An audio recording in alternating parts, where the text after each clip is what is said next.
Pizza request by Rabonte.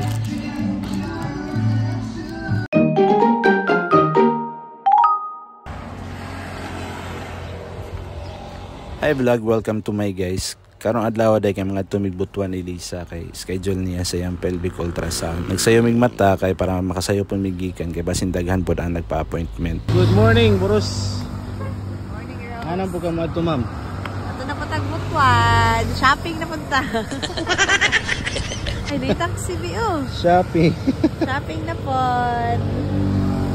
I think tanang Boros kay gina-advise gyud nga mo undergo aning pelvic ultrasound. Kay si Lisa gi-required man gyud siya nga mo undergo ani sa iyang OB. Mga previous nga ultrasound ni Lisa sa iyang prenatal, normal man sad ang location ni baby. Inside man siya sa uterus, pero si doc lang kay ganahan siya nga makasigurado mo gipa-undergo niya si Lisa og pelvic ultrasound. Another reason is para makita ang cephalic presentation ni baby if naka-head down na ba siya and ready na ba for vaginal delivery.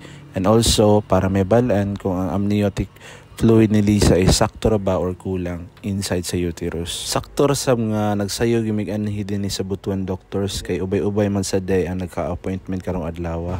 Waiting pa dami guys kay wala pa si doc. Taot pa. Sakto ra gid nga nagsayo mi kay pulo ra man day ka patients ang ialaw ni doc karong adlaw. So at least na-apil mi sa napulo.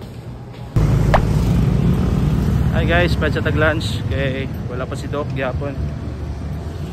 Naabtan gimigting paniod to kay si Doc wala pa kabalik sa ospital kay ubay-ubay sad ang nagpa-prenatal sa iyahan. Nag-take out na nakog food kay grabe gyud kay kainit sa panahon and maluoy ko ni Lisa nga magtabok-tabok pa. After minaniod to kay sakto ra gyud kayo nga time na gid ni Lisa for pelvic ultrasound. Dali ra kay nakuha ang result and thank you Lord kay normal ra gid tanan, nara gid si baby inside sa uterus and ang iyang cephalic presentation is naka-head down na gid. Ready na kayo for normal delivery. Also sakto ra sad kaayo ang amniotic fluid ni Lisa. Well hydrated ra gid si baby. After sa mga appointment sa butuan doctors kay diretso mi ni Lisa din sa Gaisano kay namalit mi og mga gamit nga kulang ni baby. Kani nga kulang guys is mga gamit nga kailangan ni Lisa pag mga anak na siya puhon. Kay last time ako ang gi-prepare ang mga gamit ni baby. Akong gi-segregate from day 1 to day 3 mga extras and then going home nga outfit. And dito na mo nakita na aday lacking sa among napalit na ay kulang. Mo to naka-decide mi nga mo ni gid mi diri sa butuan kay para magpalit og additional nga gamit ni baby. 350. Sakto na?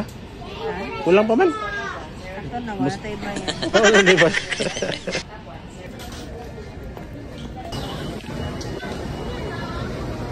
After mi namalit og mga gamit ni baby, gibati mi kagutom ni Lisa mo naka-design mi nga mga Omigshans break oven pizza. Sakto ra sab kayo kay atban siya sa Gaisano and dugay ra gyud po nag-crave si Lisa nga makakaon din he.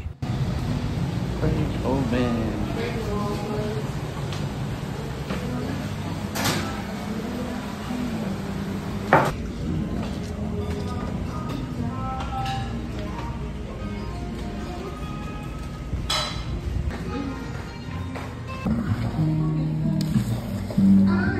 Pizza request by Rabonte. Lahi ra gyud pag kaning Boros mag-crave.